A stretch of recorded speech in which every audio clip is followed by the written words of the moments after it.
Guys, ito po yung namin dinadaanan. Baha na rin po. Hanggang Bayawang na po. So, yan po yung kabahayan ko. Yan, lubog na rin po. Abot na po doon sa bintana. O, na yan po sila, o. Yan, abot na po. Baha na po. Ito po yung dinadaan namin papunta labasan. O, halos po baha na. So, yo, kaway! Yun, yung mga kabataan po yan, o. Tamo yun, o. Yan po. Ala na.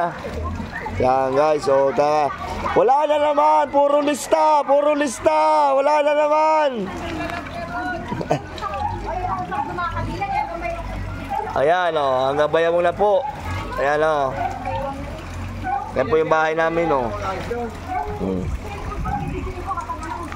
Ay nako.